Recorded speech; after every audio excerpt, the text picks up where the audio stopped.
على التمسك بكتاب الله وسنة رسوله صلى الله عليه وسلم ودعاء إلى الهدى ودلالة على الخير ابتغاء وجه الله مرضاته قربه وثوابه سبحانه وتعالى إلى أرواح العلماء إلى أميرين وأولياء الصالحين ووالدين حاضرين ومشايخه أجمعين. الله يقبل من الجميع ويعفو الجميع وينفعنا بهم وبأسرارهم وأنوارهم علو بركات نفحاتهم في الدين والدنيا والآخرة. الفاتحة. إلى حضرة بسم الله الرحمن الرحيم. الحمد لله رب العالمين الرحمن الرحيم مالك يوم الدين إياك نعبد وإياك نستعين اهدنا الصراط المستقيم صراط الذين أنعمت عليهم غير المغضوب عليهم ولا الضالين آمين. Alhamdulillah, syukur kepada Allah. Terima kasih kepada Puan Nadia daripada World Travel Ambassador WTA yang juga menganjurkan kembali Ibrah bersama dengan saya untuk travel ke tempat-tempat, khususnya tempat-tempat yang bersejarah ataupun kita panggil travel bersama Ibrah. Dan juga biasa juga ada kitab-kitab yang insya-Allah kita bahaskan dalam safar ataupun musafir.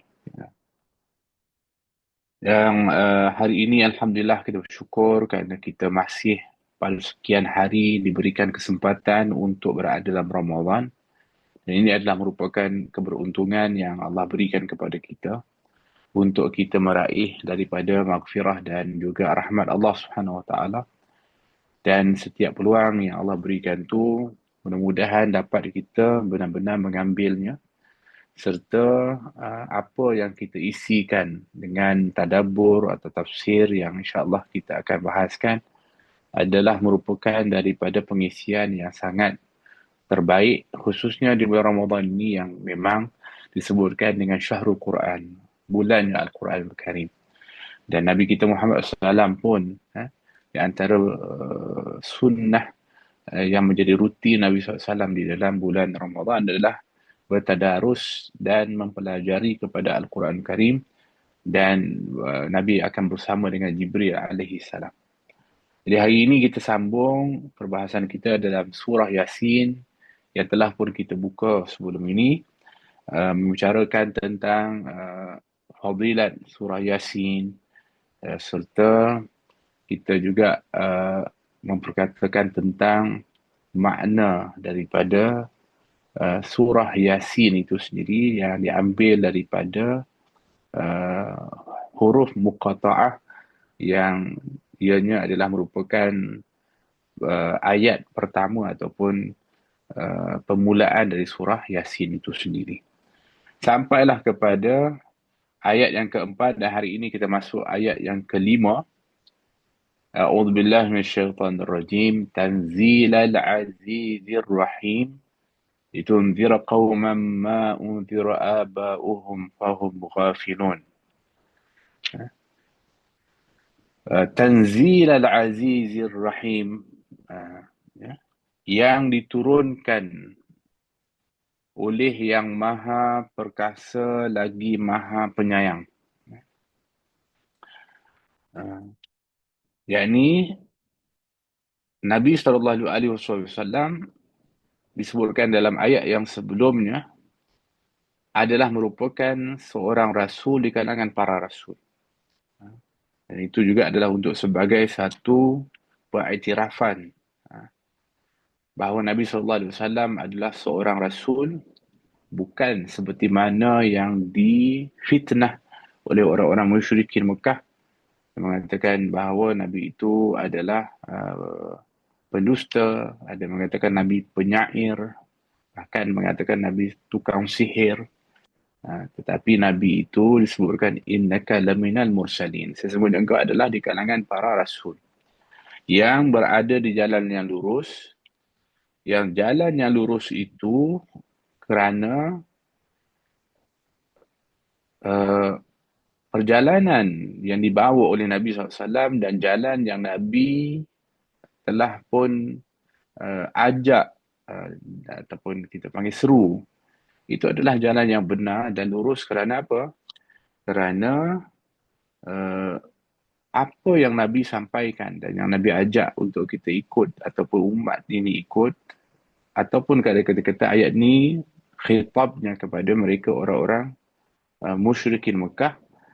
Kenapa disebutkan Nabi benar dan lurus itu? Kerana apa yang Nabi sampaikan dan ajak ni adalah dengan apa yang diturunkan wahyu sebagai keterangan daripada Allah Subhanahu wa Ta'ala yang Maha Perkasa lagi Maha Penyayang. Untuk siapa? Untuk hamba-hambanya yang beriman. Jadi bermakna tidak perlu ragu ketika mana kita mengikut kepada Nabi SAW. Kerana Nabi itu dipandu dengan wahyu Allah Subhanahu Wa Taala, yang mana apa yang dibawa oleh Nabi itu adalah merupakan syariat yang diturunkan oleh Allah Subhanahu Wa Taala, jalan yang telah diturunkan oleh Allah kepada baginda Rasulullah SAW. Untuk apa? Litunzira qauman ma unzira aba'uhum fahum ghafilun. Untuk Nabi SAW, kamu wahai Rasulullah, memberi peringatan kepada kaum yang bapa-bapa mereka itu belum pernah diberikan peringatan, kerana itulah mereka lalai. Jadi agar engkau wahai Rasulullah akan dapat beri peringatan kepada satu kaum yang nenek moyang mereka itu belum pernah diberikan peringatan. Maksudnya yang dimaksudkan di sini adalah mereka orang-orang Arab. Kan? Tapi Nabi ini bukan diutuskan untuk orang Arab saja. Nabi diutuskan untuk seluruh manusia. Bahkan Nabi diutuskan sebagai rahmat bagi seluruh alam. Sebab itu dalam ayat yang lain, Allah SWT berfirman, Qul, ya ayuhan nas, inni rasulullahi ilaikum jami'a. Itu dalam surah Al-A'raf. Katakanlah, wahai Rasulullah, wahai manusia. Allah suruh bagi tahu, wahai manusia, bukan hanya wahai orang Arab, tak. Tapi wahai manusia seluruhnya.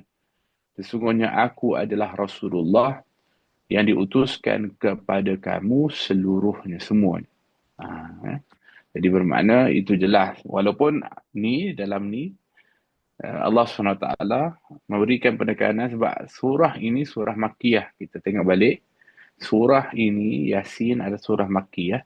Surah sebelum Nabi hijrah ke Madinah. Yang mana dakwah Nabi pada permulaan itu adalah bertumpu kepada mereka masyarakat Arab di Jahiliyah di Mekah khususnya. Dan mereka yang datang ke kota Mekah.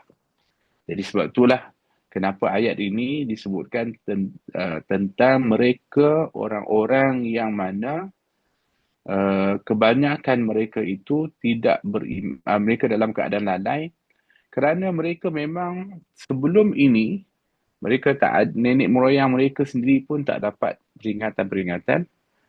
Sebab itu mereka juga disebut dengan bangsa yang disebut dengan ummiyun atau ummiyin. Itulah kita dengar dalam ayat lain, huwallazi arsala rasulahu ataupun huwallazi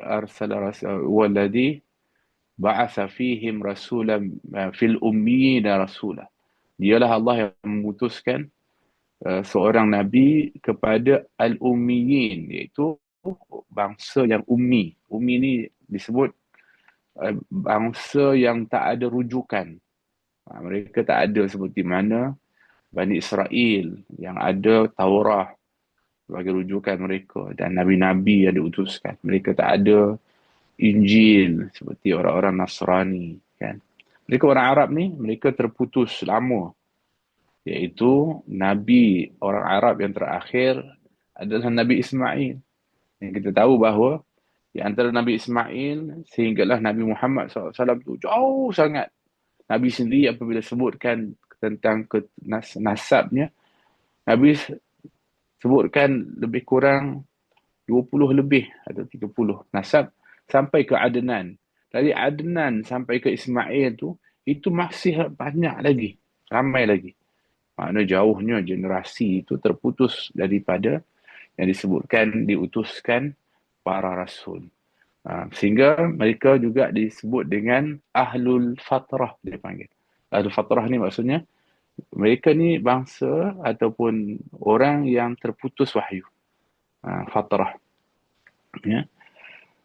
Jadi sebab tu disebutkan bahawa uh, kami utuskan engkau wahai Rasulullah Muhammad dengan bimbingan wahyu ke jalan yang lurus, yang kau bawa itu adalah apa yang benar, agar engkau dapat menyeru kepada satu kaum yang mereka ini tidak pernah mendapatkan peringatan, dan nenek moyang mereka, bukan mereka je, nenek moyang mereka tak dapat peringatan.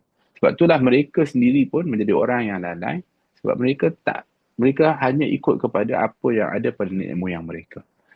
Sebab itu bila ditanya kenapa kamu sembah berhala, mereka kata sebab nenek moyang kami menyembah berhala. Mereka hanya itu rujukan mereka. Mereka tak ada sandaran-sandaran daripada kitab wahyu dan sebagainya. Ya. Jadi itu disebutkan adalah sebenarnya untuk memberitahu bahawa cabaran dakwah Nabi SAW itu adalah sangat besar.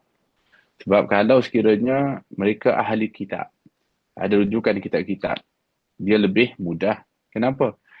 Maksud lebih mudah di sini, ketika berhujjah, ketika mana nak bagi tahu, maka boleh untuk relatekan dengan kitab wahyu yang turunkan kepada para nabi yang sebelumnya.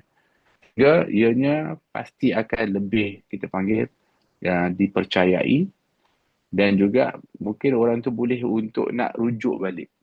Tapi kalau dengan orang yang disebutkan tak ada rujukan, dan tak ada kita panggil pedoman, atau kita boleh sebut dengan jahil, oh itu susah. Imam Syafi'i mengatakan, saya kalau berdebat dengan sekian ramai orang-orang yang berilmu alim, insya-Allah kata Imam Syafi'i, saya boleh menang dalam perdebatan itu.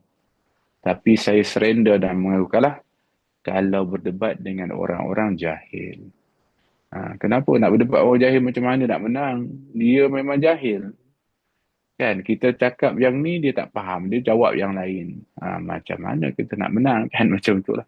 Maksudnya, begitulah cabaran dakwah Nabi, yang Allah beritahu bahawa kamu berhadapan dengan orang-orang yang jahil, yang mereka ini uh, sudah terputus sekian lama daripada zamannya para Nabi, Rasul dan Wahyu. Sejak datuk nenek moyang mereka, maka kamu berhadapan dengan orang-orang yang tak tahu ni, orang-orang yang lalai. Ha. Ya. Jadi bermakna itu pun sebagai salah satu daripada apa maksudnya, sebagai salah satu bentuk Allah Subhanahu Wa Taala nak tenangkan Nabi SAW. Kita tahu bahawa Nabi SAW ni apabila dia melaksanakan amanah tugas sebagai seorang rasul, dia kita panggil sangat bersungguh-sungguh Nabi SAW. Sebab tu Allah SWT jadikan ayat itu sebagai untuk menenangkan Nabi. Maksudnya, wahai Rasulullah, kamu memang berhadapan dengan satu cabaran yang besar dan yang berat, maka tenanglah kamu, kerana Allah SWT tahu bahawa semangat Nabi itu, takut nanti kalau mereka tak terima, sukar untuk terima, Nabi akan kecewa, dan akan menyebabkan Nabi down dan sebagainya. So ini adalah untuk memberi semangat bahawa memang mereka ini bukan semudah itu. Laqad haqqal qawlu ala aktsarihim fahum la yu'minun. Ayat yang ke-7. Sungguh pasti berlaku perkataan ataupun kita panggil hukuman terhadap kebanyakan mereka kerana mereka tidak beriman. Maknanya kalau ikutkan tafsir atau terjemahannya, sesungguhnya telah pasti berlaku perkataan. Perkataan di sini maksudnya ketentuan Allah. Al-Qaul di sini dalam ayat ni adalah ketentuan Allah. Maknanya Allah nak bagi tahu pasti berlaku apa yang telah ditetapkan oleh Allah terhadap apa kebanyakan daripada mereka itu. Dan ini pun sebagai salah satu daripada bagaimana Allah nak Nabi SAW itu, dia kita panggil ketika mana berdakwah, uh, menerima apa saja respon daripada mereka tu, ada yang menerima, ada yang menolak. Maka kamu kena tenang, wahai Rasulullah, kerana memang telah pun ada ketetapan Allah Subhanahu Wa Taala, ketentuan Allah terhadap sebahagian besar daripada mereka itu. Maksudnya kamu akan berhadapan dengan orang-orang yang menolak kamu, dan itu adalah apa yang sudah termaktub di Lauh Mahfuz. Hmm.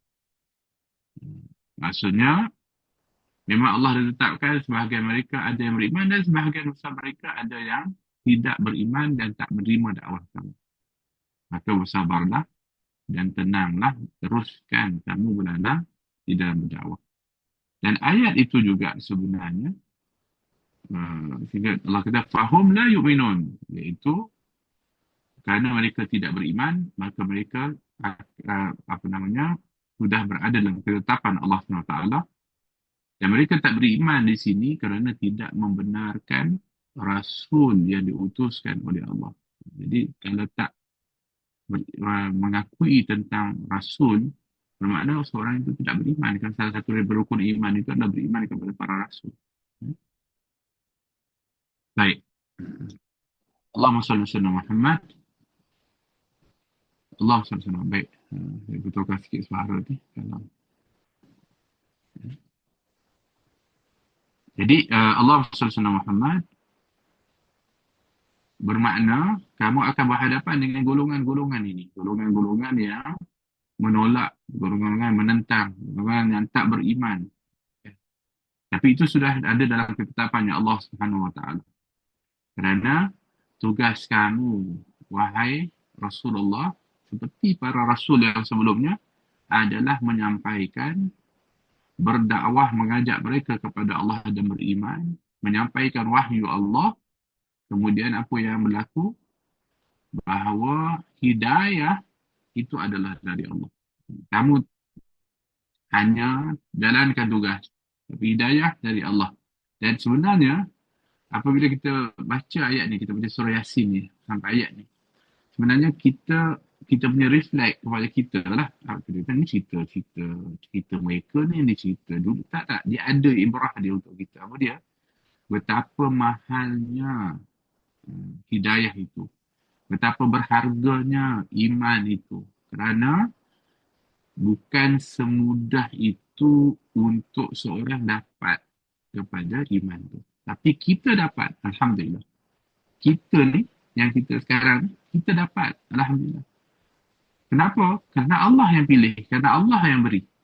Allah yang pilih siapa beriman, siapa yang kafir. Allah yang pilih. Allah yang beri. So, Alhamdulillah, kita kena syukur. Kerana kita diberikan nikmat iman, nikmat Islam, nikmat hidayah. Masya Allah. Yang terlalu mahal. Bayangkan mereka ni, yang Allah cerita ni, siapa mereka ni? Mereka yang berhadapan dengan Rasulullah. Depan mata mereka Nabi Muhammad SAW. Mereka nampak indahnya Nabi. Mereka nampak akhlaknya Nabi. Mereka nampak cahayanya Nabi. Mereka nampak daripada kata-kata Nabi yang begitu baik. Dan wahyu yang dibaca oleh Nabi. Al-Quran yang begitu indah disampaikan depan mata mereka. Maknanya kalau kita kata, mereka ni untunglah jumpa Rasulullah, dapat jumpa Nabi, lepas tu mereka dengar Nabi ajak. Tapi rupanya ramai juga yang tak beriman. Kenapa? Jadi iman itu adalah merupakan kurnia Allah. Yang kita ni kena syukur sebab kita dapat nikmat iman ni. Walaupun kita tak jumpa Nabi SAW. Masya Allah. Sehingga Nabi pernah mengatakan kepada sahabat, Tuba liman ra'ani wa amana bi. Alangkah untung, kata Nabi, orang-orang yang melihat aku dan beriman kepada aku.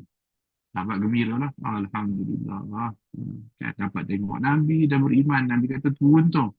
Kemudian Nabi pun sambung.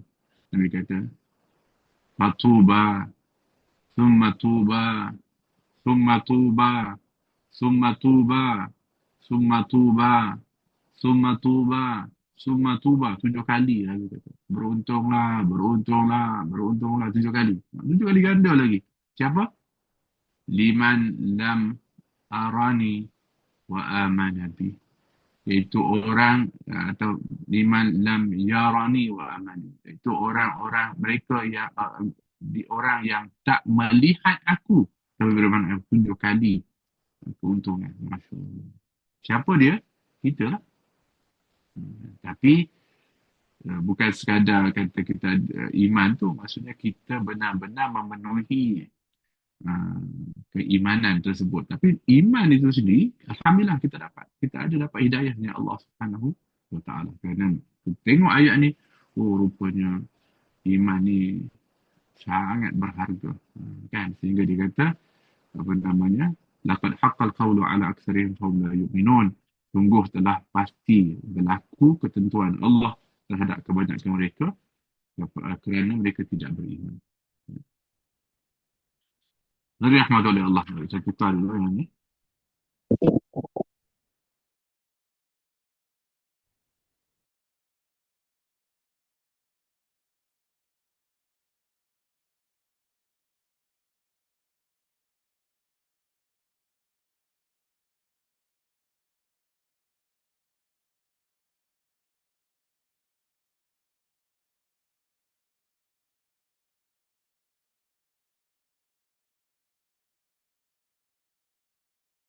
Tak dengar Habib suaranya.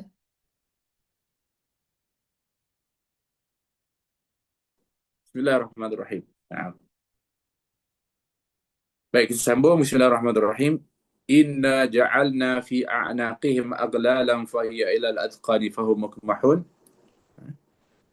Allah Subhanahu wa taala menyebutkan nak bagi tahu bahawa mereka ni orang-orang yang tidak beriman ini. Allah kata sungguh kami telah memasang belenggu di leher mereka. Lalu tangan mereka diangkat ke dagu.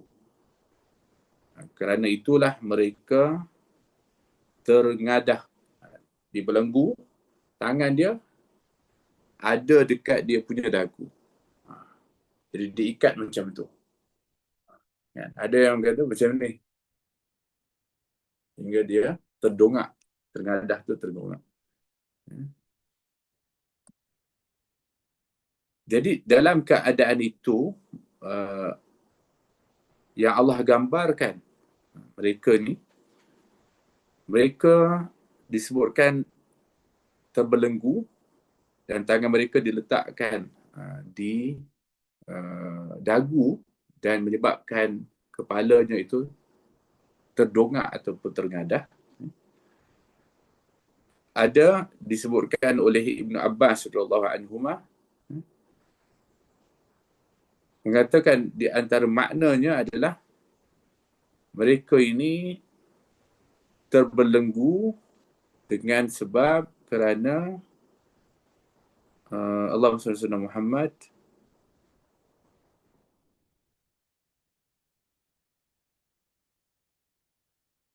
adalah kerana mereka itu adalah orang-orang yang akan mendapatkan daripada, minta maaf, kecelakaan di situ disebutkan.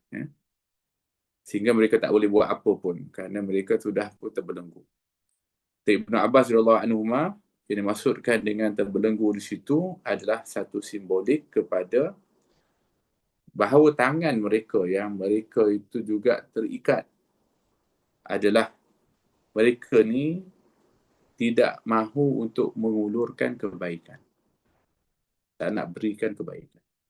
Di mereka ni, masyarakat orang-orang yang tak beriman ini adalah orang-orang yang mereka tak suka tak suka kepada kebaikan. Mereka tak suka kepada kebaikan. Tak suka tolong orang. Mereka pentingkan diri sendiri. So, disebutkan mereka terbelenggu dan tangan mereka juga diikat dan dibelenggu dan juga kepala mereka terngadah. Baik.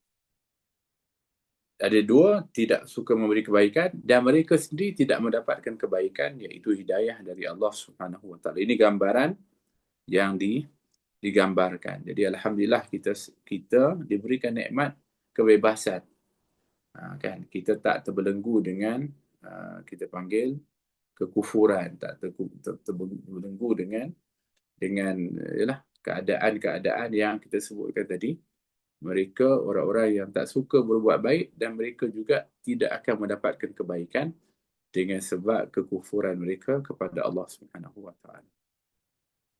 Allahumma salli ala Muhammad ja'alna min baini aydihim saddan wa min khalfihim saddan fa aghshaynahum fahum la yubsirun. Dan kami jadikan di hadapan mereka sekatan, dinding, dan di belakang mereka juga sekatan ataupun dinding, dan kami tutup mata mereka sehingga mereka tidak dapat untuk melihat. Wa ja'alna min baini aydihim saddan. Kami jadikan di hadapan mereka dinding dan juga di belakang mereka dinding. Maksudnya adalah dinding itu menutupi mereka daripada kebenaran.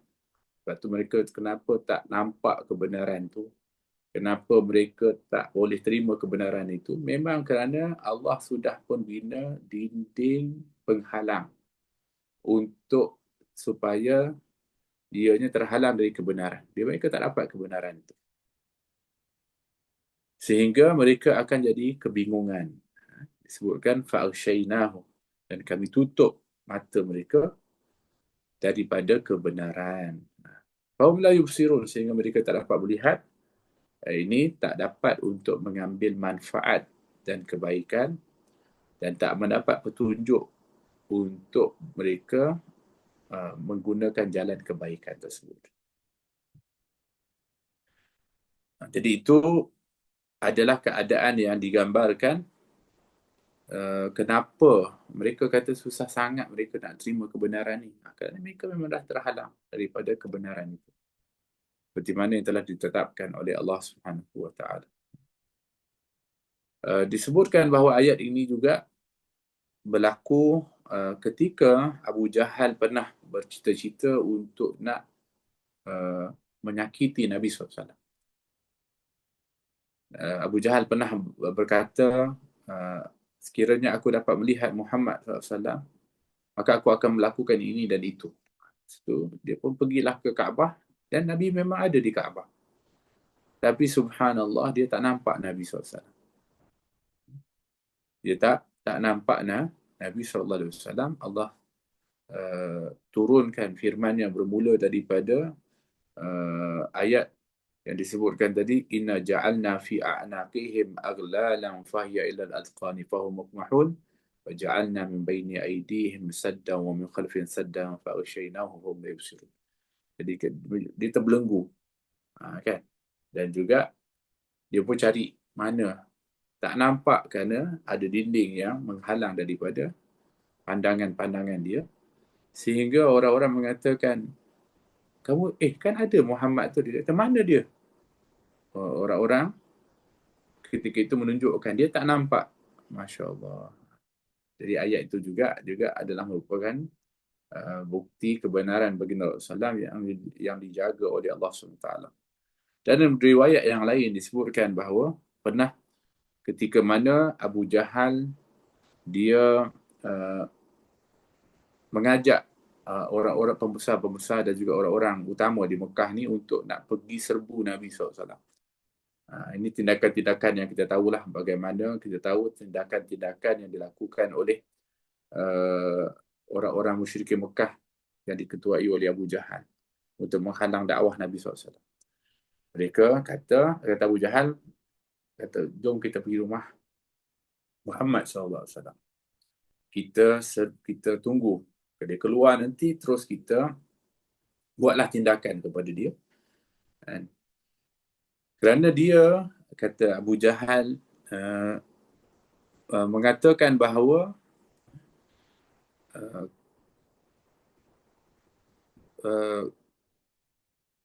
kalau mengatakan ajaran yang dia bawa benar, dia mengatakan bahawa kalau kamu ikut kepada dia, kamu akan jadi raja.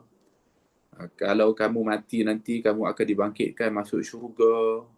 Yang mana syurga itu lebih indah daripada apa yang ada di negara Rom, disebutkan. Tapi kalau kamu tak ikut, maka kamu akan disembelih, itu kamu akan diperangi dan dibunuh. dan kamu akan dibangkitkan semula dan kamu akan dimasukkan ke dalam azab. Dalam azab yang sangat pedih. So, maksudnya Abu Jahal ni, dia nak kata bahawa ini Muhammad SAW menipu. Dia kata kalau kamu ikut dia, kamu akan jadi kaya, jadi raja. Kemudian kamu nanti akan dapat syurga yang indah setelah kamu mati. Sedangkan mana ada kehidupan yang ada setelah kematian. Kita tahu bahawa orang-orang musyrikin Mekah, orang-orang musyrikin khususnya, mereka tak percaya kepada hari kebangkitan. Mereka tak percaya kepada kiamat lah. Mereka tak percaya kepada akhirat. Jadi dia maksudnya sekarang ni apa yang dibuat oleh Abu Jahal? Dia provok kepada orang-orang musyrikin ni, pembesar-besar musyrikin Mekah ni. Provok mereka dengan kata-kata itu untuk mengatakan bahawa Muhammad SAW ni penipu, ajaran dia menipu dan sebagainya. Kita kena buat tindakan. So kita kena pergi rumah dia. So berdirilah mereka di depan rumah Nabi SAW. Maka disebutkan ketika itu Nabi SAW pun keluar. Saat ketika Nabi nak keluar tu, Nabi SAW ambil segenggam pasir.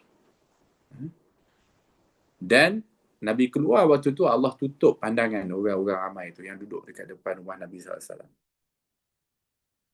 Dan pada waktu itu, Nabi SAW keluar, Nabi bacalah Yasin ni. Nabi kata, Bismillahirrahmanirrahim, Yasin wal Qur'anil Hakim, innaka laminal mursalin ala siratal mustaqim tanzilal azizir rahim.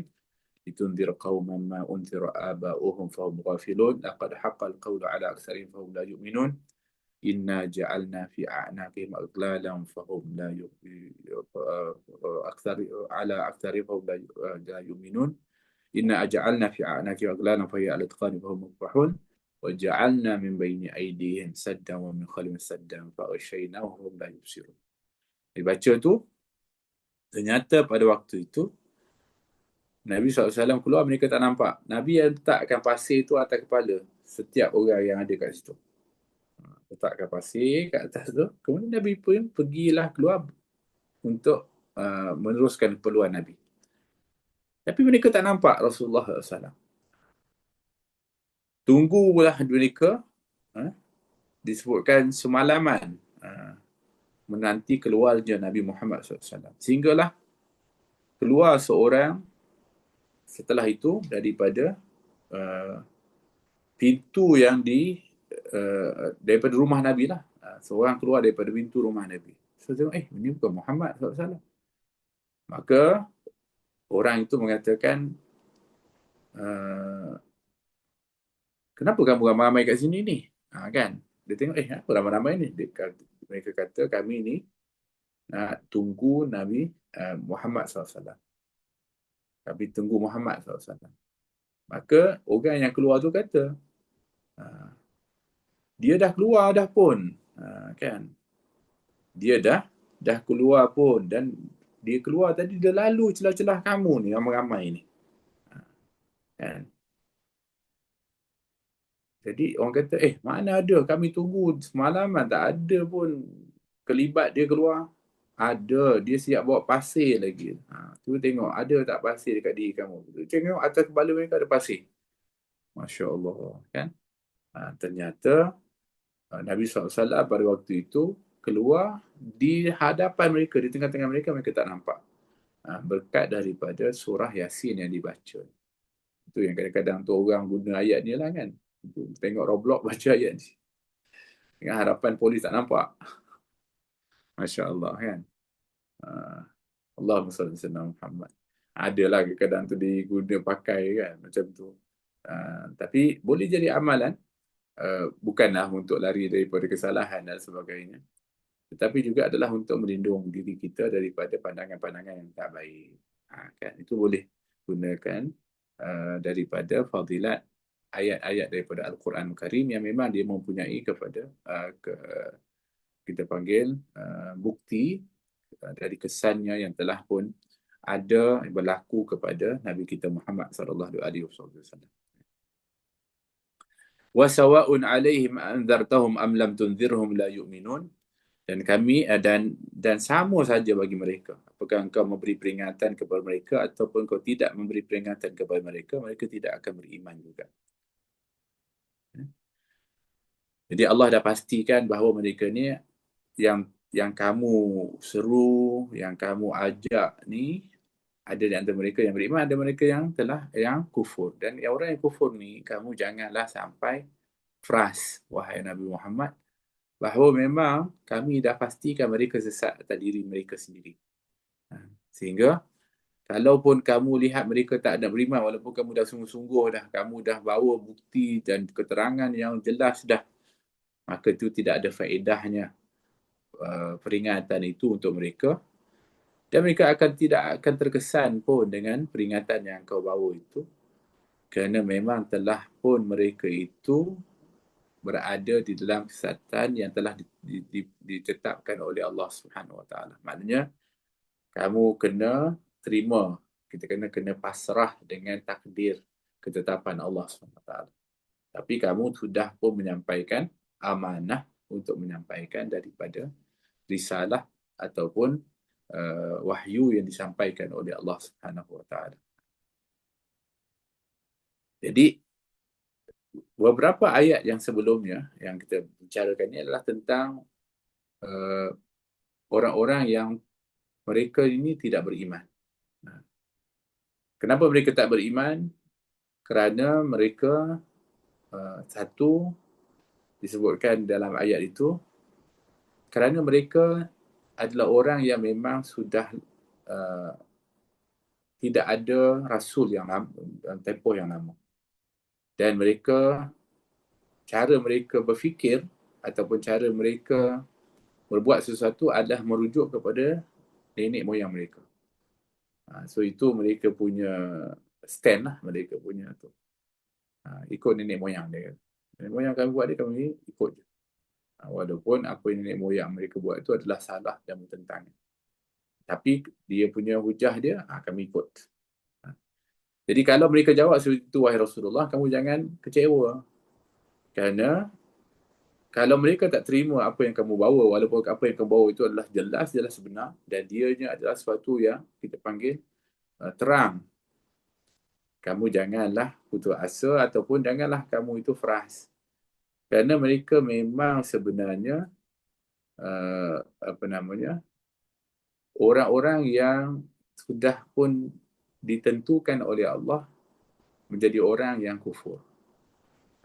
Telah terbelenggu mereka itu dengan kekufuran dan tak dapat menerima kebenaran, dan mereka ni adalah orang yang memang tak suka buat kebaikan, maka mereka juga tidak akan mendapatkan kebaikan dengan tangan-tangan mereka yang terbelenggu tu, dengan tangan mereka yang terikat tu. Dan juga kerana mereka sudah ada dinding-dinding yang menutupi kepada mereka daripada hidayahnya Allah SWT. Sehingga mata mereka yang sepatutnya melihat kebenaran, melihat keindahanmu wahai Rasulullah, melihat kepada akhlakmu wahai Rasulullah, mereka tak nampak. Sebab itu pernah ditanya, kenapa kita panggil melihat, mereka yang melihat kepada Nabi Muhammad tapi tak beriman. Tapi Sayyidina Abu Bakar lihat Nabi dia beriman, kan? Ada sahabat-sahabat lihat Nabi dia beriman, tapi ada yang melihat Nabi tak beriman. So ada dua perbezaan melihat. Sama lah kita pun kadang-kadang melihat tu, kita kena betulkan cara penglihatan, cara kita melihat, cara kita memandang. Maka disebutkan Abu Jahal, Abu Lahab, dia melihat Nabi, memandang Nabi ini adalah sebagai seorang anak yatim yang dijaga oleh Abu Talib. Dia tengok gitu. Yang mana dianya adalah anak yatim, dan kita tahu bahawa di zaman jahiliah tu anak yatim ni antara anak yang hina lah. Sebab tak ada ayah, kan? Tak ada ayah bagi mereka ni adalah satu yang hina. So dipandang rendah, dan memandang Nabi itu sebagai manusia biasa. Maknanya Tampak juga Nabi, tengok juga Nabi, tapi cara memandangnya merendahkan dan melihat kekurangan dan juga kita panggil merendahkan. Ada pun Abu Bakar Siddiq dan juga sahabat-sahabat yang beriman. Mereka memandang Nabi itu sebagai Rasulullah. Mereka memandang Nabi SAW itu sebagai insan yang mulia. Mereka memandang Nabi SAW adalah orang yang diberikan wahyu. So, dua-dua pandang, tapi cara memandangnya berbeza. Sebab tu kita ni kena betulkan cara pandangan kita. Kan? Kalau cara pandangan kita salah, maka kita akan jatuh kepada kesalahan. Sebab tu kita, macam mana pandangan kita kepada Ramadan? Bagaimana pandangan kita kepada puasa? Bagaimana pandangan kita kepada Al-Quran? Bagaimana pandangan kita kepada Rasulullah Nabi Muhammad SAW? Itulah yang akan menentukan ke mana hala tuju kita. Kan? Cara memandang. Kedua-duanya memandang, kedua-duanya nampak, kedua-duanya tahu. Tapi cara memandangnya berbeza sehingga natijahnya berbeza. Itu yang dimaksudkan. Ya. Baik. Jadi bermakna ini kekufuran mereka ialah kerana mereka memang sudah pun ditakdirkan. Mereka telah pun dibelenggu dengan kekufuran. Mereka memang tak suka buat kebaikan. Mereka juga orang-orang yang terhalang daripada kebenaran. Dan mereka tak nampak kebenaran itu. Jadi kalau dalam keadaan ini, wahai Rasulullah, kalau kamu pun ajak mereka, dakwah mereka, kalau mereka dah terima, kamu jangan frust. Kamu kena rida dan pasrah. Kerana itu adalah merupakan urusannya Allah Subhanahu Wa Taala, bukan lagi urusannya kamu. Bukan lagi bermakna kamu gagal, itu bukan lagi urusan. Kamu tetap berjaya kerana kamu tetap menyampaikan apa yang diamanahkan oleh Allah. Tetapi lawan daripada itu, iaitu orang-orang yang terkesan dengan dakwahmu. Ini orang ini tak terkesan, orang ini tak ada kesan pun kalau kamu dakwah. Mereka tak ada kesan. Tapi orang yang akan berkesan dalam dakwah ini, siapa? Innama tunziru man ittaba'a dzikra wa khashiya ar-rahmana bil ghaib wa basyirhu bi maghfiratin wa ajrin karim. Maka Allah kata, sesungguhnya engkau hanya memberi peringatan kepada orang-orang yang mahu mengikuti peringatan. Maksudnya yang akan mendapat kesan daripada peringatan serta dakwah yang kamu bawa ni, ajaran yang kamu bawa ni, adalah orang-orang yang pertama cirinya adalah orang-orang yang memang mereka itu nak ikut peringatan tu. Mereka memang orang yang nak mengikuti peringatan itu, maksudnya orang yang betul-betul nak mengambil manfaat daripada peringatan. Iaitu mereka orang yang beriman lah. Ya, ini mereka nak ikut pada peringatan yang kamu bawa. Jadi, ciri ini yang kita juga kena ada. Kita nak ambil peringatan, kita nak ambil manfaat. Daripada apa? Daripada Al-Quran, wahyu yang diturunkan. Daripada apa? Daripada sunnah Nabi SAW, daripada kehidupan baginda Rasulullah SAW, daripada peringatan-peringatan yang baik. So kita kena jadi orang yang bersedia untuk menerima kebenaran, kebaikan, menerima nasihat, menerima peringatan. Kita kena bersedia, kita kena open kita punya hati kita untuk menjadi orang yang menerima peringatan. Jangan kita tutup. Kalau kita tutup, itu yang takut nanti sifatnya adalah orang-orang yang kufur. Walaupun kita ni beriman, alhamdulillah, tapi ada je orang beriman yang kadang-kadang dia tutup hati dia untuk menerima peringatan. Dia tak nak. Tapi dia sebenarnya orang beriman, rugi dia. Takut nanti dia masuk dalam golongan orang-orang yang telah pun tertutup. Dia sebut wajah alam bin baini aidihim saddam min khalfihim saddam fa aghshayna fa hum la yubsirun. Takut dia tutup, dia terdinding dah. So kita sekarang ni ambil ibrah dari ayat ni, kita kena buka selalu hati kita kepada kebenaran. Kalau ada kebenaran disampaikan, kita kena lapang dada kita. Kita kena terima. Walaupun pahit, walaupun kadang-kadang tu, berat. Tapi kita kena buka untuk menerima peringatan. Itu satu. Yang kedua ialah, dan yang takut kepada Allah yang Maha Pengasih. Wa khasyiya rahmana bil ghaibi. Wa khasyiya rahman. Ciri kedua adalah disebutkan orang yang takut kepada Allah. Takut kepada Allah.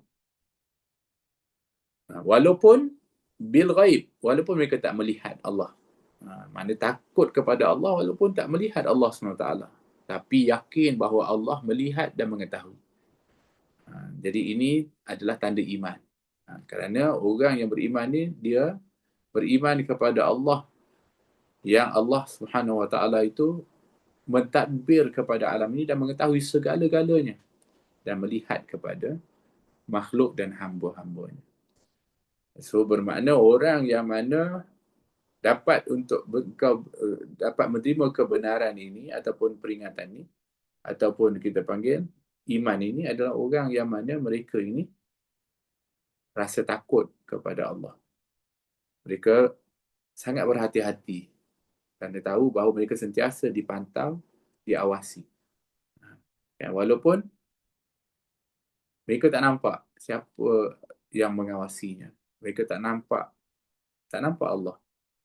Tetapi mereka yakin bahawa Allah ada wujud dan Allah melihat.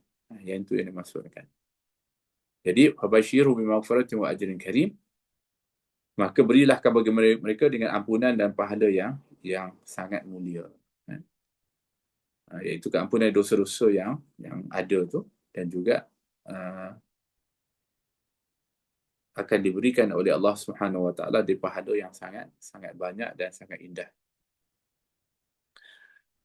Jadi dua ciri yang disebutkan tadi, iaitu pertama orang yang memang dia sentiasa buka hati dia untuk menerima kebenaran. Yang keduanya adalah dia adalah orang yang sentiasa merasa takut kepada Allah Subhanahu Wa Taala dan meyakini bahawa Allah Subhanahu Wa Taala mengetahui segala apa yang dia perbuat. So inilah yang mesti ada dalam diri kita. Yang sehingga di antara sifat yang disebutkan di dalam kita panggil istilahnya disebut dengan muraqabah.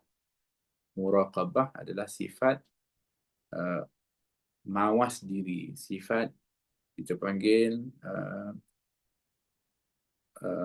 sentiasa rasa diawasi.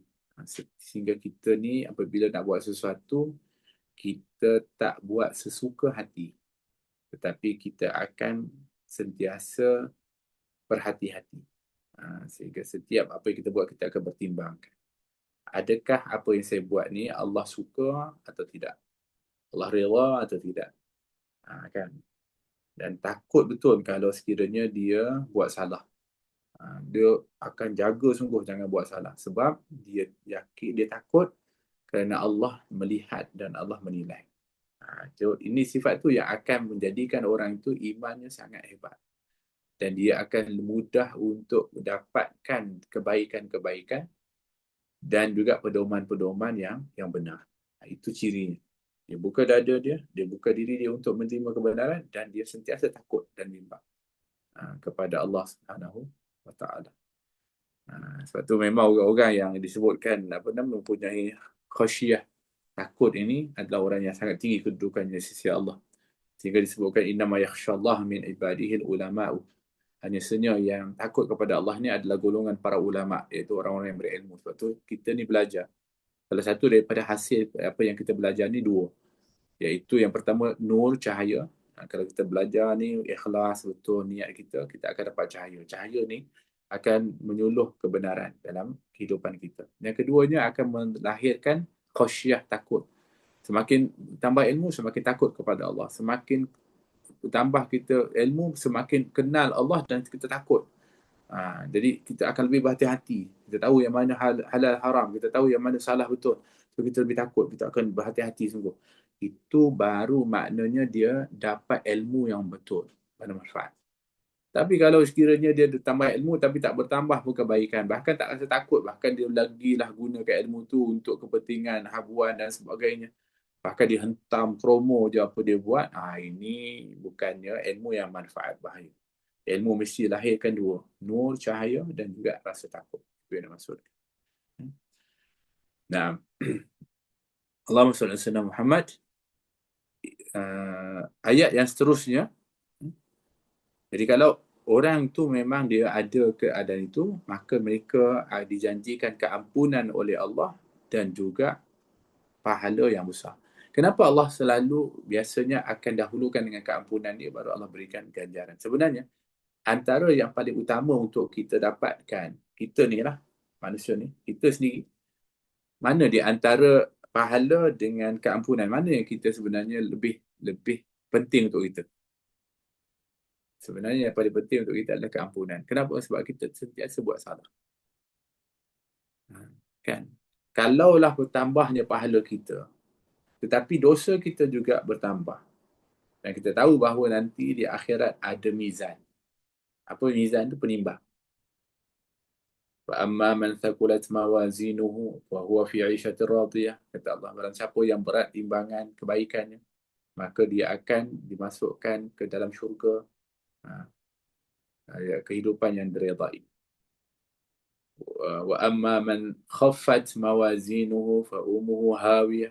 Tapi kalau ringanlah dia punya timbangan kebajikan, yang berat adalah dia punya timbangan dosa dan kesalahan, maka tempat tinggalnya neraka hawiyah. Kan? Alamak, macam mana ni? Takutlah memang. Jadi timbangan. Okey. Kalau sudah kita sebutkan tadi ada timbangan yang disebutkan tadi, bermakna kalau pun bertambah kita punya perbuatan, pahala kita, dan pahala ni pula kita ni tak pasti pun sebenarnya apabila kita buat ibadat ke ataupun amal kebaikan kita dapat pahala. Kita pun tak pasti dapat ke tak dapat. Mana kita tahu? Kan kita memang tak akan dapat tahu pun. Dan pula apabila kita nak buat tu, kita kena betul-betul ikhlas, kita kena betul-betul sempurna, baik dan sebagainya. Kerana Allah itu maha baik, maha sempurna, tak terima kecuali yang baik-baik. So, belum tentu lagi bertambah kita punya kebaikan. Tapi dosa kita sentiasa ada. Kita tak kita kata apa, selalu melakukan kesalahan. Jadi memang risiko dia, maknanya timbangan kesalahan kita tu lebih berat dan kita punya timbangan kebajikan tu akan jadi ringan. Jadi sebab tu setiap sesuatu yang Allah berikan kepada kita, baik itu amalan, baik itu ibadat, baik itu daripada ialah apa kebaikan kita buat, itu pasti akan dikurniakan keampunan oleh Allah. Contohnya kita tengok Ramadan ni. Apa kata Nabi SAW? Man shama Ramadan. Ni cerita pasal puasa. Siapa puasa pada bulan Ramadan? Imanan wa ihtisaban, dengan penuh keimanan dan keyakinan dan juga pengharapan semata-mata dari Allah pahala. Apa yang dia dapat daripada puasa yang tadi ni, iman dan ihtisaban? Ghufira lahum ma taqaddama min dhanbi. Akan diampunkan dosa yang telah lalu. Kenapa tak bagi pahala? Kenapa tak? Nanti tu. Ini keampunan ni lebih utama, lebih besar lagi. Sama juga kalau kamu hidupkan malam dengan tarawih dan solat malam dan ibadah di waktu malam. Iman dan ihtisaban akan diampunkan dosa yang lalu.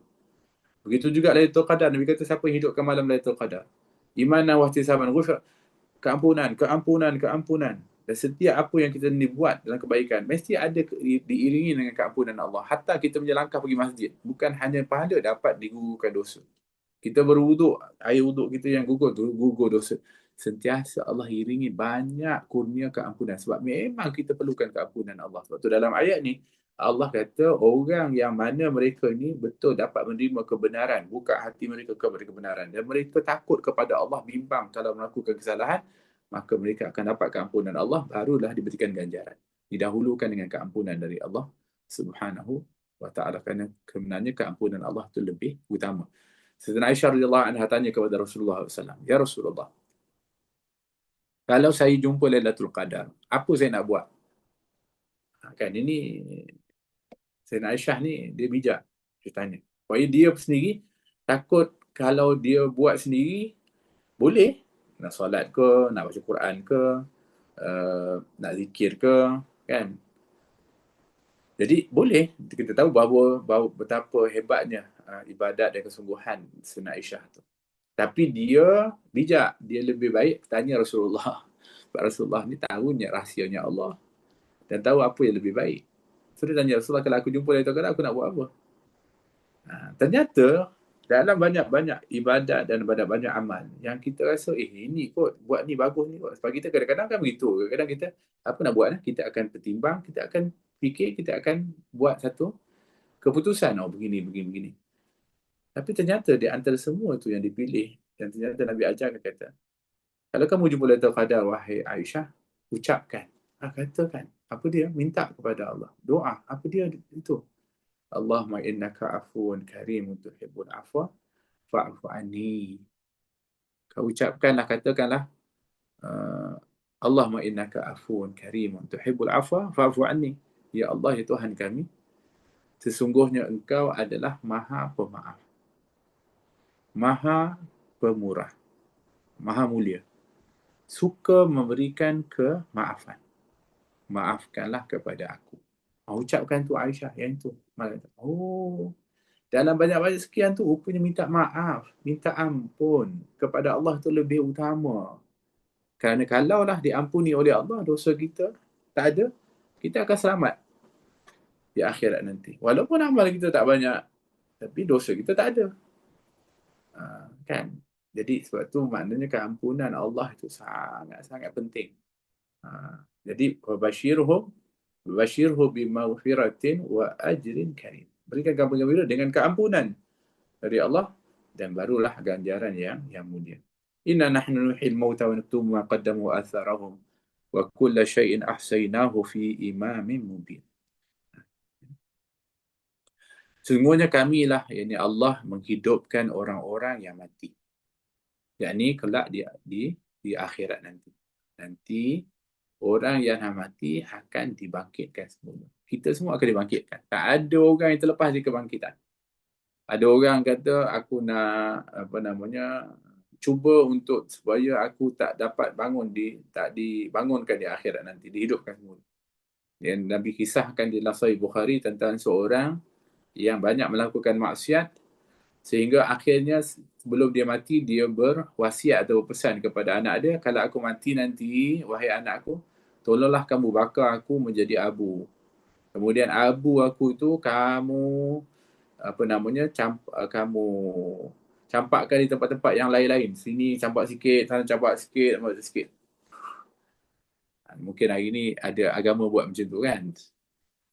Okey, ini sebenarnya mungkin dia ambil dalil tu. Tapi ini sebenarnya Nabi cerita dulu punya syariat, dulu punya keadaan ya. So ketika mana dia dibangkitkan di akhirat, dia terkejut.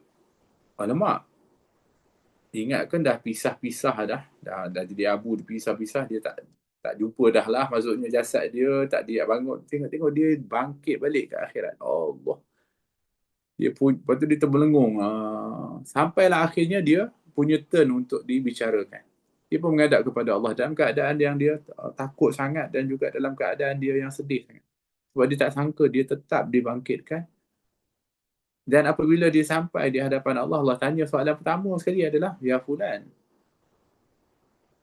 kenapa kamu pesan anak kamu untuk kamu dibakar dan juga abu kamu dilemparkan merata-rata? Sedangkan bukankah aku akan membangkitkan atau menghidupkan semula yang telah mati? Dia kata, ya Allah, aku sebenarnya tahu bahawa aku ni banyak melakukan kesalahan. Dan aku takut, ya Allah, kalau aku nanti dibangkitkan di akhirat ini, aku akan diazab. Aku takut dengan azabmu, ya Allah. Maka aku berusaha supaya aku tak dibangkitkan. Itu yang aku pesan kepada anak aku tu, bakar, kemudian campakkan abu ke aku merata-rata. Tapi ternyata rupanya aku tetap juga dibangkitkan. Tapi dalam hadis tu, sebab hadis tu adalah diletakkan dalam bab ar-raja, iaitu pengharapan. Bab al-khasyah, bab khauf, takut. Maka Allah mengatakan, ya fulan, sesungguhnya takutmu kepada aku itu adalah tanda iman. Dan takutmu kepada aku itu mempunyai nilai yang cukup tinggi untuk meraih keampunan aku. Maka aku ampunkan engkau dan masuklah kamu ke dalam syurga dan rahmat aku. Subhanallah. Selamat dia. Sebab rasa takut dia kepada Allah SWT. Tapi dia tak sangka bahawa dia tetap juga dibangkitkan. Tapi janganlah guna taktik itu haram lah pula kan. Kerana jenazah itu adalah mulia dan tak boleh untuk diminta maaf, dibakar dan sebagainya. Tapi ini Nabi cerita tentang sifat rasa takut itu mempunyai nilai di sisi Allah Subhanahu wa taala. Tapi memang Allah akan hidupkan yang mati. Semua kita akan dibangkitkan di kubur kita masing-masing. Dan kita akan berjalan nanti bergerak menuju kepada mahsyar. Baik. Ada juga mengatakan yuhyil mauta ini juga boleh untuk dimaksudkan Allah juga menghidupkan yang mati, maksudnya hati-hati yang mati. Sebab memang ada hati ni, ada yang hidup, ada yang mati. Dan untuk menghidupkan hati yang mati ni sangat susah. Kan? Sebab tu kadang-kadang cakap dengan orang hati dah mati ni. Mati rasa, mati hati. Allah. Ada orang kata buta hati, kan? Keras hati. Memang tak, cakaplah apa pun, tak terkesan pun. Itu yang mencabar. Lepas tu, kenapa kalau kita lihat Nabi Isa pernah mengatakan, aku diberikan oleh Allah mukjizat, boleh menghidupkan orang mati. Boleh, orang mati lama dia boleh hidup balik. Dengan izin Allah. Tapi, untuk menghidupkan hati yang mati, kata Nabi Isa, adalah sangat-sangat susah. Sebab tu jangan sampai hati kita mati. Sebab tu kita ni kita selalu beri makan kepada hati kita ni, batin kita ni. Ada makanan batin. Supaya dia hidup. Ada air yang mesti kita siram selalu. Sebab tu salah satu yang menyiram kepada hati kita ni adalah ilmu dan juga tazkirah, peringatan-peringatan. Kita jangan kita kata kita jadi orang yang tak dengar peringatan. Kita jauhkan diri daripada ilmu, daripada majlis peringatan. Sebab hati kita kalau tak disiram, selama 3 hari, mati dia. Sama lah macam orang yang dia tak minum air 3 hari. Dia sakit, tak minum air 3 hari, mati dia. Sama lah kita ni memang selalu sakit, hati kita ni banyak penyakit. Khususnya di akhir zaman, kita perlu kena ada siraman air. Dan air itu adalah peringatan-peringatan dan juga majlis ilmu. Kan? Kalau tidak, mati hati dia. Kalau dah mati, nak hidup balik susah. Jadi, yang hanya boleh hidupkan hati itu Allah SWT. Samalah juga jasad yang telah mati, Allah lah yang menghidupkannya. Inna nahnu nuhyil mauta wa naktubu ma qaddamu wa atharahum. Dan kami, Allah SWT, menulis apa yang mereka kerjakan. Kami menulis apa yang dan mencatat apa yang telah mereka kerjakan dan bekas-bekas mereka yang ditinggalkan. Apa yang buat dan kita buat, dicatat. Ada buku catatan kita, nanti ke akhirat kita akan diserahkan buku catatan kita. Sebab tu ada orang diserahkan dengan sebelah kanan, ada sebelah kiri, ada diserahkan sebelah belakang. Yang selamat hanya orang yang diserahkan buku catatan di sebelah kanan. Dia panggil Ashabul Yamin. Mudah-mudahan kita tergolong di golongan itu. Tapi jangan sampai terima di sebelah kiri, apatah lagi daripada belakang. Kan? Jadi, maknanya kita semua dicatat. Semua apa saja yang kita buat. Sehingga kata dalam ketika disebutkan, hatta kamu senyum, kamu cakap sepatah, kamu semuanya dicatat. Malaikat tu dia tak ada kurang sikit pun. Masya Allah. Baik. Ini untuk menunjukkan bahawa kita ni sebenarnya dijaga segala perbuatan kita dan dicatatkan. Kan? Baik. Wa atharahum. Wa atharahum ni apa? Bekas-bekas. Bekas-bekas yang mereka tinggalkan. Athar. Kadang-kadang kita kata ada athar an-nabawi. Bekas-bekas peninggalan Rasulullah SAW. Tempat-tempat sejarah Rasulullah dipanggil athar. Kita athar ni, wa atharahum ni adalah bekas-bekas yang ditinggalkan. Ada 2 pendapat mengenai yang pertama sekali. Maknanya kami catat semua perbuatan mereka yang mereka kerjakan dan juga jejak-jejak mereka yang boleh dijadikan sebagai contoh. Bekas-bekas peninggalan yang dijadikan contoh, tauladan. Maka itu akan mendapatkan ganjaran yang berterusan. Jadi kita ni, maknanya kalau kita tengok ayat ni, maknanya kita ni kena jadi orang yang mana kita kalau meninggalkan bekas-bekas yang baik untuk dicontohi dan diikuti. Dan itu yang dimasukkan dalam hadis, man sanna fil islami sunnatan hasanatan kana lahu ajruha wa ajru man amila biha min ba'dihi min ghairi an yanqusa min ujurihim syai'an. Man sanna fil islam sunnatan sayyi'atan kana lahu alaihi wizruha wa wizru man amila biha min ba'dihi min ghairi an yanqus min awzarihim syai'an. Siapa yang membentuk satu sunnah di dalam Islam, sunnah yang baik. Dan ini bukan sunnah Nabi Sunnah Nabi memang baik dah. Tapi ini maksudnya kamu yang buat satu sunnah. Maksud sunnah sini satu contoh, satu jalan yang baik. Kan? Di dalam Islam. Maknanya kamu ikut kepada garis panduan Islam tu, kamu create satu daripada amalan-amalan ataupun daripada perkara-perkara yang baik. Sehingga dengan itu orang follow dan ikut. Maka kamu dapat pahala dan pahala orang yang follow tadi. Orang yang ikut perbuatan tadi. Ikut daripada jalan kebaikan yang kamu bentuk tu. Kamu dapat pahala. Ini yang disebutkan juga dengan ilmu yang manfaat dan juga kamu akan dapat pahala tu apabila mereka buat, dan kalau kamu meninggal pun mereka masih buat dan mereka ajarkan lagi generasi-generasi, kamu tetap akan dapat mengalir terus. Oh, ini untung. Sebaliknya kalau kamu bentuk satu jalan yang jahat, yang tak baik. Minta maaf kalau macam orang yang bina satu tempat yang tak baik, contoh. Dia bina tempat judi contoh. Kan? Maka orang pun main. Lepas tu nanti orang lain main. Setiap kali tu dia dapat dosa. Sebab dia yang bina benda tu, dia yang buat. Allahu Akbar. Yang tu takut. So biar kita jadi orang yang mana kita ni buat benda yang baik-baik dan ajak orang buat baik. Ya. Itu satu pendapat. Ada pun pendapat yang kedua, dimaksudkan wa atharahum ini adalah langkah-langkah kaki orang yang menuju kepada kebaikan atau amal kebaikan atau amal kemaksiatan. So setiap step itu akan dinilai. Kalau kita ni contohnya tadi saya nak pergi dengar kita punya pengajian ni. So jalan tadi daripada bilik kita ke atau ke ruang tamu ke apa, langkah-langkah kita tu akan dapat pahala.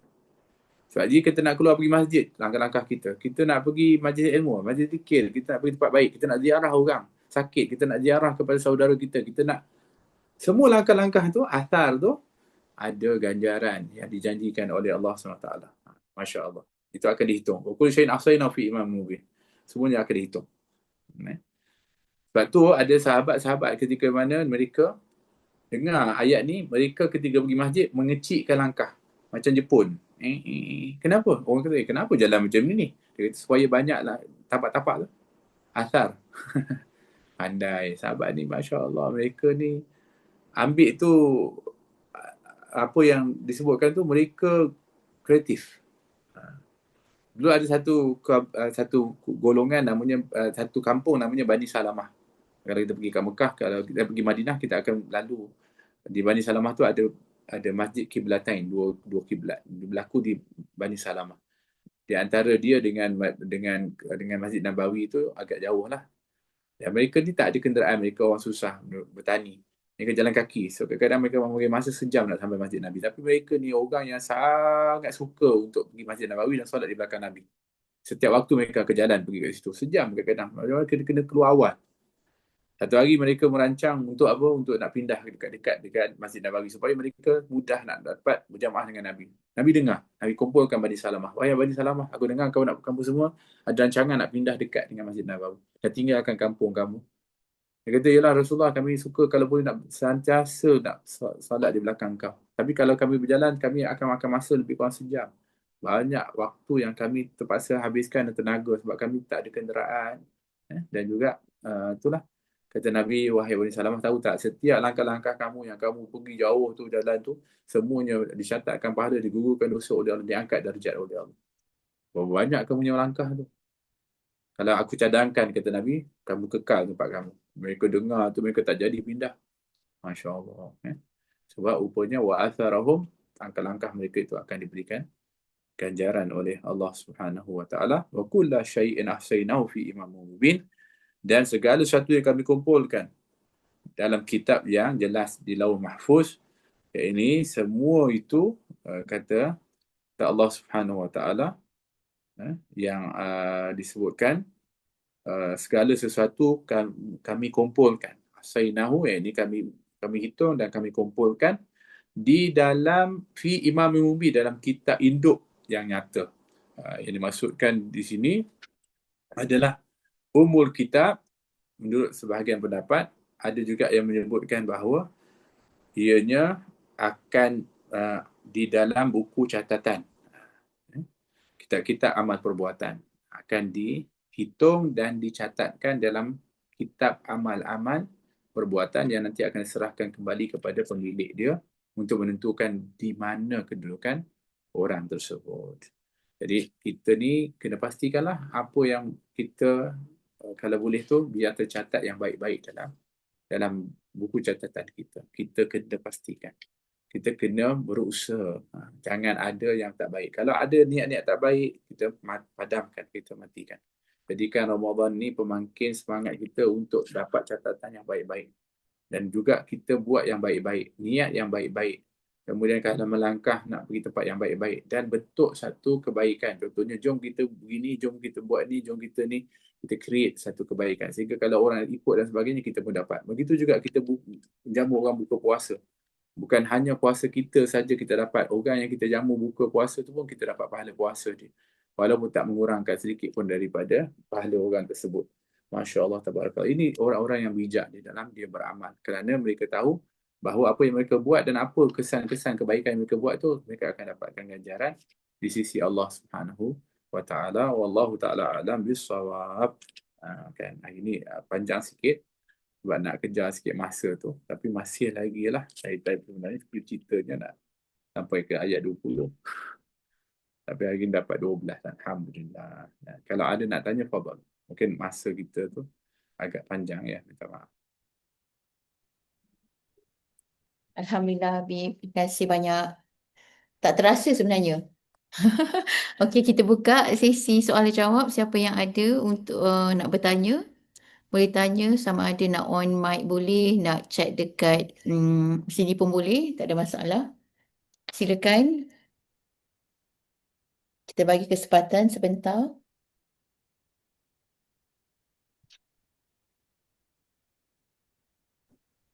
Assalamualaikum Habib. Assalamualaikum. Saya Asma.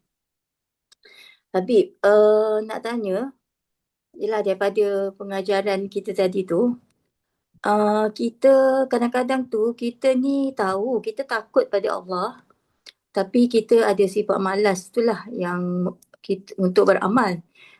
Tapi selain daripada tu, kita sibuk juga menjaga hati kita. Sebab kadang-kadang saya merasa cemburu kalau orang yang mempunyai hati yang sangat jernih. Kita nampak kejernihan dia tu. Sedangkan benda tu tak ada pada kita.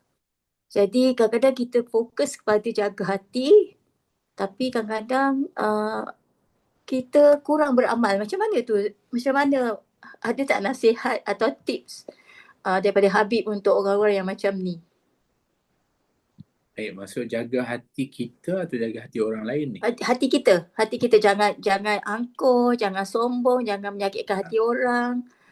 Tapi amalnya tak banyak. Amalnya tak banyak. Baik. Allahumma salli. Baik, soalan yang baik, masya-Allah. Ketika mana seorang itu dia menitik beratkan untuk menjaga hati.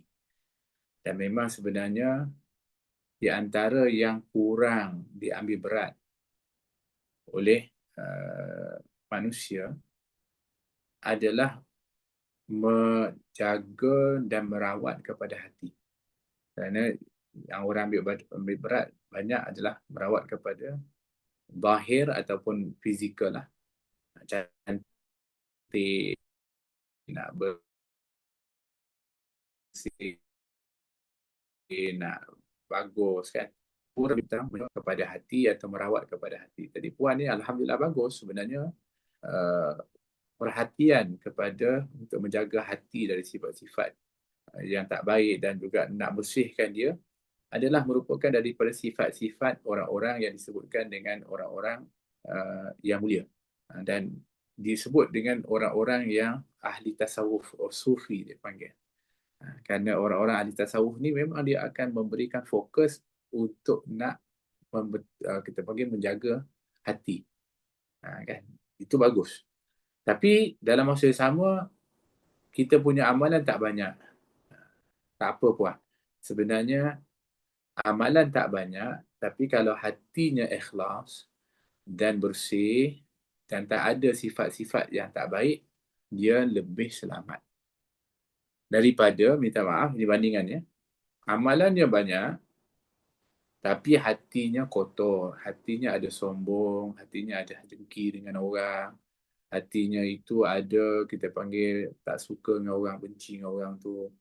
Hatinya itu ada, kita panggil syak wasangka. Maka walaupun amalan dia banyak, tapi kalau dia sombong tak diterima amalannya. Kalau dia dengki, amalan dia akan dimakan oleh perasaan dengki itu. Kan? Dan kebencian dia kepada orang tu akan menyebabkan terhalanglah amalan diterima oleh Allah. Jadi apalah artinya banyaknya amalan itu kalau hatinya kotor. Tapi sebagai solution lah, kita kata, mungkin Puan tadi tanya, kita sibuk menjaga hati, kita sibuk untuk tu, dan amalan kita tak banyak mana, kita cuba berusaha, yang pertama jaga kewajipan kita. Itu yang utama yang kita kena jaga. Amalan tu yang paling utama yang kita kena jaga adalah yang wajib. Apabila kita dah buat yang wajib, dah alhamdulillah dah. Kan? Kemudian barulah sedikit kita tambah yang sunat-sunat. Jadi yang utama dulu kita kena selesaikan. Sebab tu ada seorang datang ke Rasulullah, "Ya Rasulullah, aku ni tak boleh nak buat amal sangat banyak-banyak. Cuba kau berikan aku panduan apa aku nak buat." Kata Nabi SAW, "Kamu solat 5 waktu sehari semalam." Dia kata, "Ada tak yang lain daripada itu?" "Ada. Kalau kamu nak tambah." Dia sebenarnya tak ada itu je, kata Nabi. Tapi kalau kamu nak tambah, boleh. Tambah dengan solat-solat sunat. Qabliyah, Ba'diyah. Kan? Duha, witir. Kemudian lagi, puasa di bulan Ramadan, kata Nabi. Zakat. Kalau zakat kalau sampai cukup haul dan nisab. Okey, dia kata, kalau ada lagi ke yang lain-lain? Dia kata, Nabi tak ada, itu je. Tapi kalau kamu nak tambah yang tambahan, kamu sedekah. Baik. Lagi, puasa di bulan Ramadan, kata Nabi. Okey. Nanti kamu wajib kena buat. Ada yang lain? Tak adalah, itu yang wajib. Tapi kalau kamu nak tambah yang sunat, kamu bolehlah puasa Isnin Khamis, hari putih. Nabi kata itu. Lagi, haji kalau kamu mampu. Dia kata lain? Tak ada. Tapi kalau kamu nak tambah, buat umrah. Okey. Laki ni kata kat Rasulullah, "Ya Rasulullah, aku tak nak buat yang lain-lain tu dah. Aku nak buat yang tu je. Yang wajib 5 waktu, zakat kalau aku cukup haul nisab, puasa Ramadan, kalau aku mampu pergi haji. Aku tak ada lah nak pergi Qabliyah, Ba'diyah, aku tak ada lagi untuk Isnin Khamis, puasa." Lepas tu dia tanya, "Kalau saya buat itu, saya masuk syurga tak, Rasulullah?" Nabi kata, "Kalau kamu betul-betul jaga yang tu, cukup, boleh masuk syurga dah," kata Nabi. So pergilah lelaki tu. So sahabat-sahabat pun tengok, alamak, mudah kan? Kita ni bukan main lagi dengan yang sunat kita buat apa semua. Dia kata, "Ya Rasulullah, betul ke ya Rasulullah kamu kata?" "Betul," kata Nabi. "Kalau dia betul-betul jaga kewajipan dia, cukup. Yang penting ikhlas, dia buat sempurna, dia buat tu, cukup." Sebab itu yang memang tuntutan kepada tu. Yang sunat-sunat ini sebenarnya hanya ekstra. Seperti seolah keuntungan yang lebih. Tapi untuk modal dia dah cukup dah. Sahabat berfaham. Kan? Jadi sebenarnya itu je. Jadi yang pertama kita jaga kewajipan. Kemudian barulah kita cuba tambah. Tapi tambah pun, jangan sampai kita ni ketika mana membebankan diri kita sehingga akan mengganggu kepada kewajipan kita. So kita kena pertimbangkan. Perlahan-lahan kita panggil. Kan? Sebab tu Nabi kata, "Ahabbul a'malu ila Allahi adwamuha wa inqal." Secita-cita amalan sisi Allah adalah yang sedikit, yang berterusan walaupun sedikit. So kita kena tengok yang tu lah. Tapi perhatian tadi bagus, iaitu perhatian dia adalah untuk merawat kepada hati. Itu adalah satu yang sangat penting, khususnya di akhir zaman ni. Kerana kata Nabi, orang-orang yang mulia di akhir zaman itu bukan dengan sebab banyak ibadahnya ataupun banyak amalnya, tetapi adalah apabila hatinya bersih dan juga ketika mana dia berhadapan dengan orang dengan hati yang sejahtera, maka mereka dah orang-orang yang mulia di akhir zaman, kata Nabi sallallahu alaihi wasallam. Allah Ta'ala. Okey Habib, rasanya waktu dah Betul. sampai ke jam 12. InsyaAllah kita tamatkan sesi kita pada kali ini. Jazakallah semua yang hadir dan juga Habib terutamanya yang sudi berkongsi ilmu. Kita sambung ya sesi kita insyaAllah ayat ke-13 dan seterusnya pada hari Ahad waktu yang sama pukul 10.30 pagi. So yang lain bolehlah share juga link ini. InsyaAllah kita sama-sama meraih manfaat daripada kita punya sesi Ibrah Ramadan Tadabbur. Mungkin lepas nilai Tadabbur Surah Yasin. Okey. Terima kasih yang hadir. Mungkin Habib kita tutup dengan doa dan selepas itu boleh Ya, hari masing-masing exit. Sabtu. Silakan.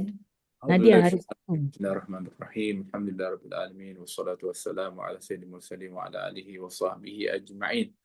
اللهم فارق الفرقان ومنزل القرآن وبالحكمة والبيان بارك اللهم لنا في شهر رمضان بارك اللهم لنا في شهر رمضان بارك اللهم لنا في شهر رمضان وعنا فيه على الصيام والقيام فضلا من جميع الآثام اللهم آتي نفوسنا تقواها وزكيها أنت خير من زكاها أنت وليها ومولاها ربنا آتنا في الدنيا حسنة وفي الآخرة حسنة وقنا عذاب النار وصلى الله على سيدنا محمد وعلى آله وصحبه وسلم والحمد لله رب العالمين والعفو منكم والسلام عليكم ورحمة الله وبركاته. Terima kasih semua. Jumpa lagi hari Ahad nanti. Assalamualaikum warahmatullahi wabarakatuh. Sabtu kan? Hari Ahad ya. Sabtu. Saya sendiri pula lupa. Hari Rabu dan juga Sabtu. Kita jumpa ya nanti 10:30 pagi insya-Allah.